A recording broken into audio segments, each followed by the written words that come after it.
Imagine uma cidade onde a filosofia florescia nas praças públicas, onde esculturas de mármore celebravam a perfeição do corpo humano, onde a democracia nascia sob o sol do Mediterrâneo. Atenas, o berço da civilização ocidental, a cidade dos pensadores, o lar de Sócrates, Platão, Aristóteles. Agora imagine que a poucos passos dessas mesmas praças, onde homens debatiam ética e virtude, mulheres eram marcadas com ferro quente como gado, vendidas por menos que uma jarra de vinho barato, destruídas sistematicamente, noite após noite, até que seus corpos simplesmente desistissem de viver.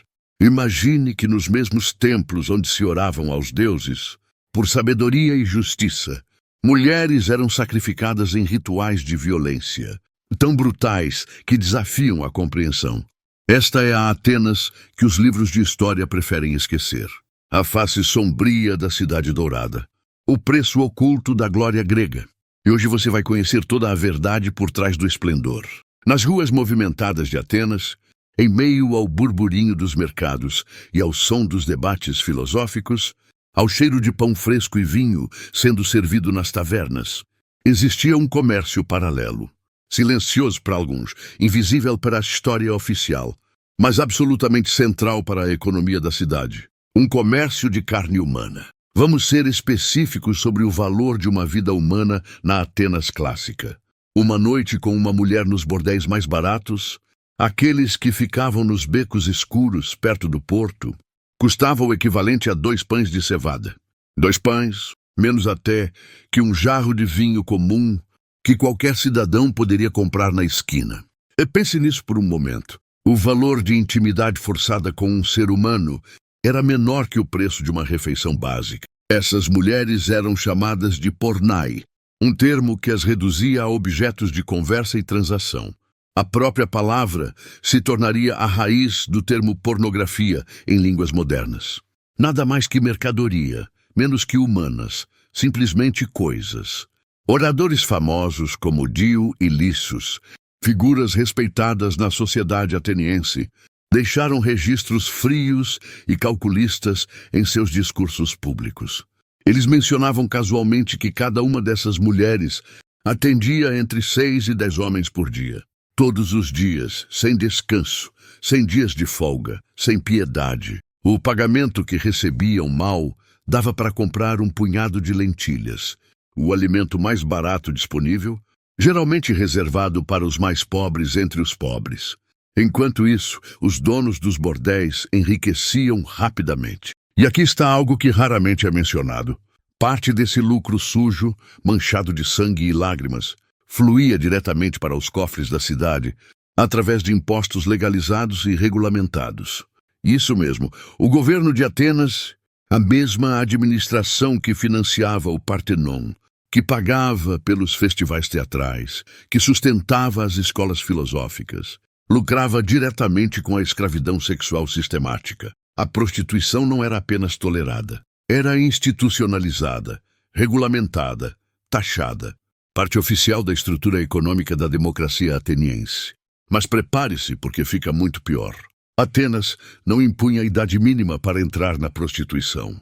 Nenhuma. 0 proteção legal para crianças. Deixe isso penetrar profundamente em sua consciência por um momento.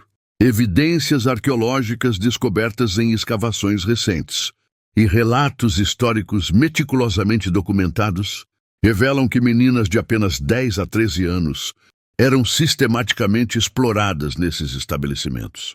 Algumas eram vendidas por famílias empobrecidas. Outras eram capturadas em guerras e raids de escravização.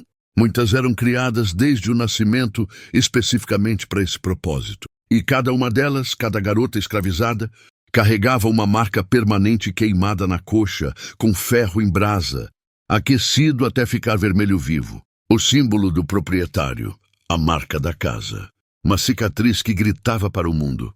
Esta é propriedade viva, este corpo não pertence a si mesmo. A dor dessa marcação era indescritível. O cheiro de carne queimando, os gritos que ecoavam pelos corredores. E essa era apenas a primeira de incontáveis agonias que essas crianças enfrentariam. A vida dentro desses lugares era um inferno meticulosamente organizado, projetado para quebrar a vontade humana. Se uma garota se recusasse a trabalhar, se ela chorasse demais, resistisse a um cliente ou simplesmente demonstrasse medo, as punições eram calculadas para destruir qualquer centelha de resistência. Chicoteadas em público, enquanto outras mulheres eram forçadas a assistir.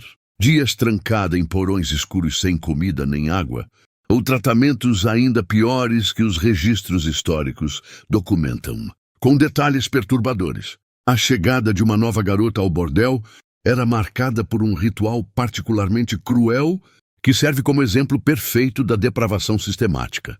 Ela era agredida sexualmente à vista de todas as outras mulheres e dos clientes regulares. Não em privado, não escondido, em público, como espetáculo.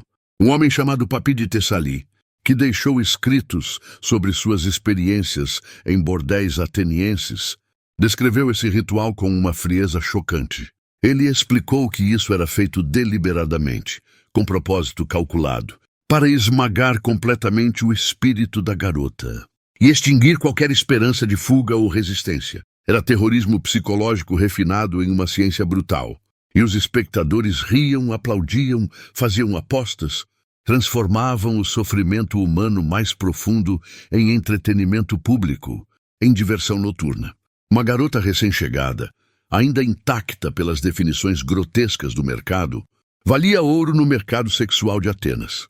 Homens pagavam 10, às vezes 15 vezes o preço normal, para estar com alguém que ainda não havia sido completamente destruída pelo sistema. Escritores da época descreviam essas transações com a mesma naturalidade casual de quem compra frutas frescas na feira matinal. Privacidade, o conceito simplesmente não existia. As mulheres trabalhavam em cantos de salões imensos e mal iluminados, separadas apenas por panos imundos pendurados em cordas, ou esteiras rasgadas jogadas no chão. Não havia paredes, não havia portas, não havia sequer a ilusão de dignidade.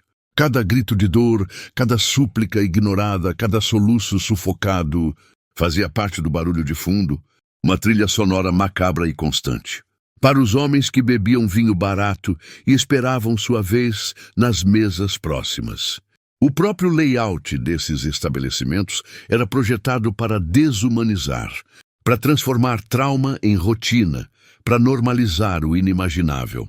Os donos desses bordéis, homens de negócios respeitados na sociedade ateniense, alguns até servindo em posições de governo, criaram algo que só pode ser descrito como uma taxonomia da crueldade. Um sistema de categorização das mulheres que transformava características humanas em produtos comercializáveis. Mulheres núbias, valorizadas por sua raridade exótica e pela cor diferente de sua pele. Mulheres excepcionalmente baixas, procuradas por homens com preferências específicas. Aquelas que não conseguiam falar grego ou que haviam sido deliberadamente silenciadas, tendo suas línguas cortadas. Mulheres que ainda lutavam e resistiam, comercializadas para clientes que encontravam prazer na violência da dominação. E aquelas consideradas intactas ou não quebradas. O termo usado nos registros de vendas era akeratos, literalmente não corrompidas, que comandavam os preços mais altos. Cada grupo tinha seu próprio preço cuidadosamente calculado, sua própria clientela dedicada, seu próprio nicho de mercado. A arte do século V, preservada em cerâmica e afrescos, que sobreviveram aos milênios, retrata competições, eventos públicos reais, não fantasias, onde grupos de homens tentavam dominar fisicamente uma mulher resistente, puramente por diversão e entretenimento. Essas cenas eram pintadas em vasos decorativos, exibidas orgulhosamente em casas, admiradas como arte. Grafites encontrados nas paredes de bordéis, escavados arqueologicamente, mostram listas de preços com detalhes perturbadores.